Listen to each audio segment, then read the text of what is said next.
wanted to do during tonight and all day tomorrow is give lots of real life stories and examples of what the church in the UK is doing.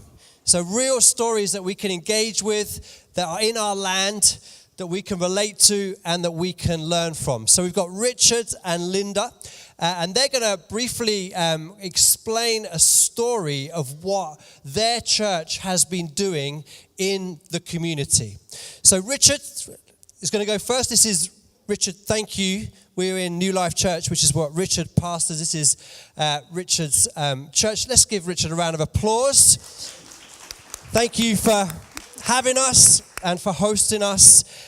Richard, do share a story of how your church has left the building and what God's been doing here in Milton Keynes.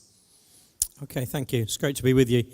I've been leading the church since 2003, and in the early days we did small stuff, sort of speak English groups, money advice, things like that. But around 2010, a lady from the council and a guy from the YMCA were concerned about the increasing homelessness problem in Milton Keynes. So they held a sort of one-day conference and realised that the people with accommodation tended to be churches, right, people who had just space for overnight accommodation. And so they asked around the churches, and I'd spent a lot of time building relationships with church leaders, and wherever they asked, they all said, well, you need to go and talk to Richard. And so I ended up with the lady from the council and the guy from the YMCA putting together 7 overnight venues. So I gathered 7 churches who were willing to provide an overnight venue. We got a central reception centre. The guy from the YMCA knew something of what he was doing about homelessness. I had the relationship with the church leaders, and the lady from the council had all the sort of contacts with sort of where the homeless were and so on. So that started 2010-11 season, and then over the following 7 years, that's got bigger and bigger. A couple of years ago, we doubled the number of venues, so we got 14 venues, 2 a night. This last season, we had 930 volunteers. We've reached the point where, so there are 6 directors of this. We set up a charity for this winter night shelter, runs from November to March. 3 of the 6 directors are from New Life Church. As it happens, that all the directors of the charity are Christians, but that wasn't the intention. The intention was to ensure that our values were sort of carried through this setup. We've now find that of the 900 volunteers, about 300 are from the churches. So the church members find that they're reaching other volunteers just as much as they're reaching the 30 guests that we have each night. We've done this simply by doing what the city wanted. And there've been a few occasions where the way it has happened, what they've asked for is not what we thought was optimal. But we always serve, each time we've served in the way that they've asked for, until they come back and say, well, that doesn't seem to be working. What adjustments should we make? And at that point, we might advise them. But we don't go in thinking that we know best, or with that attitude or view. We go in with an attitude of serving, and then we'll do our best within whatever constraints or direction that they give us. Yeah? Brilliant. Fantastic. Thank you, Richard. Linda, you can share a little bit of your story. Yours is slightly different. You don't have a church building. So tell us, without a church building, what you've been doing to reach the community. No, brilliant. I was actually going to say it's a great title, but for some of us, when we don't have a building, you have to think creatively. All my friends who have church buildings, there are so many positives and challenges, and it's the same, I think, with not having a building. But we've just found we've had to be creative. So regarding some of our work across our borough, when we were looking at prayer, for instance, 24/7 prayer, instead of stationing ourselves in one venue, we've had a caravan that's gone around the borough. And that's been absolutely brilliant. It's just connected with people. It's inspired them in a quite a different way. Secondly, we actually have, so I lead a church in West London. I do that part-time. I also co-chair a network of leaders, about 120 leaders in our borough, amongst other things that I'm involved with. And we have our leaders' meetings as a church around a round table in Coluccio's on a Monday morning. And we're renowned around where we are, basically to have our leaders' meetings and our gatherings at different forums in most or the coffee shops and places. We're actually quite known. And I just from a micro level want to give you an encouraging story. One particular, I probably shouldn't mention names, but anyway, Pret was one of them. And for about a year, well, I didn't know this until one of the waiters or one of the guys serving us one day just said, "I have to ask you what you do." He said, "I've been watching you for a year, and you come here every Monday, and you smile, and you're happy." He said, "I just can't think what you do." He said, "Is she a teacher?" She couldn't be that happy. "Is she a businesswoman?" She couldn't be that happy. And he literally went through, he could not think what I did. So literally, it was an amazing opportunity. Well, literally, I said, "Well, why don't we grab a cup of coffee, come and sit with me with my colleague, and I'll tell you." Basically sat down with this guy, and his backstory was amazing. He was a lecturer in Spain, and I'm just sitting there thinking, what on earth are you doing working in Pret in London? So, I'm there and I'm praying, saying, "God, just give me some sort of insight." And the short story is, in connecting with him, invited his family to one of our gatherings. They came the following Sunday, and basically his son went to summer camp, became a Christian. His wife was baptized last month. Now, he would still profess to be an atheist. So interesting hearing from Krish. But we journey and we're friends. And that's just another micro level of when you actually are immersed in the community, people do watch you. We sit around our round tables, we will unashamedly pray together. And the waiters and waitresses have got very sensitive to when to kind of stop and when to leave us alone in peace. So, I just think you have to be creative, but it presents lots of opportunities. That's brilliant. Thank you so much, Linda. Richard, one more question to you. Tell us about the bus station. What happened in Milton Keynes bus station? Tell us that story and how that developed. So one of the Milton Keynes has very few old redundant buildings that are sort of ideal for charities then to move into. But there is one, the old bus station, built in the 70s. It's now a Grade 2 listed building. Milton Keynes has got nothing else to list, so they listed the bus station. And we were bidding for it alongside, the front runners were an arts group run by the former chief exec of the council. So we knew we were sort of running in second place trying to acquire this. We knew that they weren't after money for it, but they did want sort of community service through it, and the owners were inclined to give it to the arts group. We then had the council, a rough sleeper died on the streets, and the newspaper ran an article saying, how many more people need to die before something is done about this? And as a consequence of that, the council leader gave a promise that a facility would be provided. So at that point, I rushed around town to demonstrate that there was nowhere else. This is the only location. And as a result of that, we got used to the old bus station.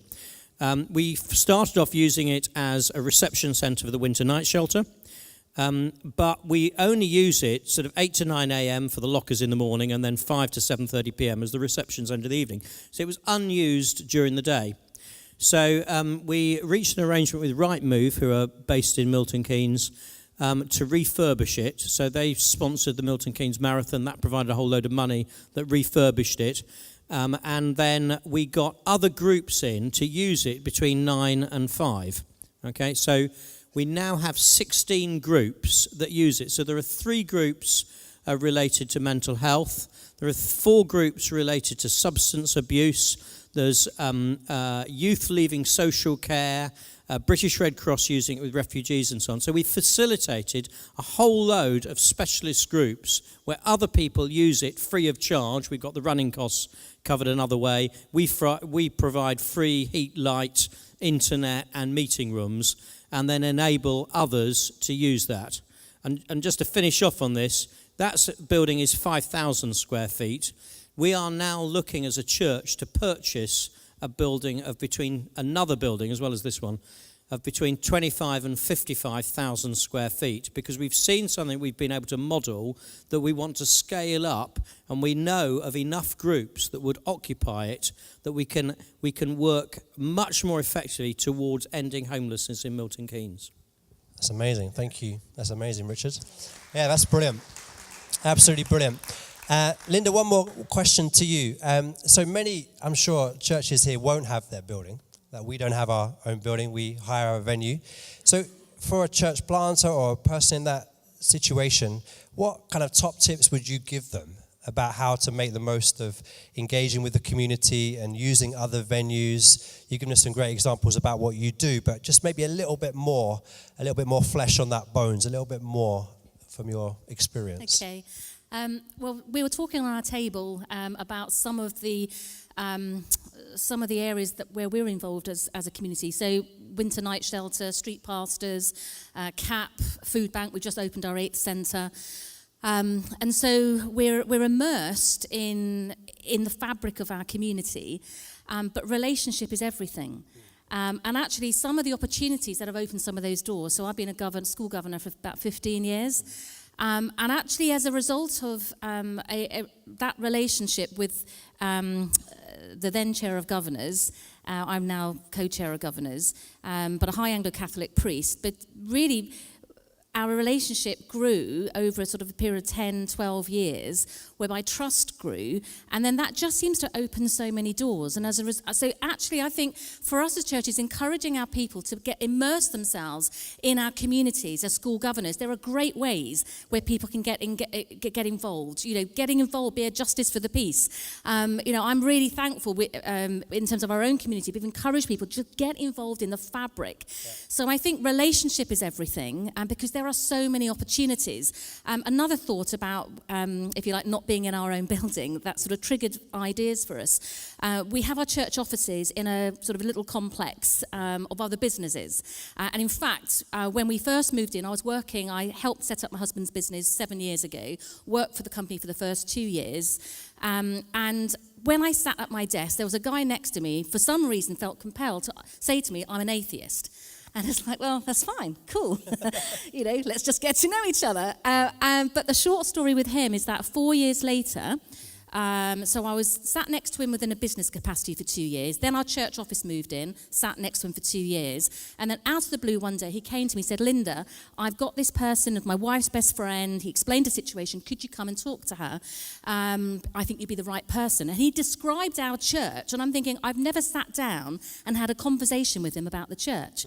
But he described the character, the nature, and where he felt safe. And I was like, wow, that's amazing. Could we capture that? Could we use some of that for our publicity? Because we couldn't have said it better ourselves. It was really amazing to hear and encouraging. So basically, I met with her, prayed with her in the offices. Same thing happened. So these stories, there's more than one, which is encouraging. Invited him, his wife, and his family came to church. His kids got saved at summer camp. Now, he would still claim to be an atheist, but actually attends a business forum that my husband runs and prays. I mean, it's incredible.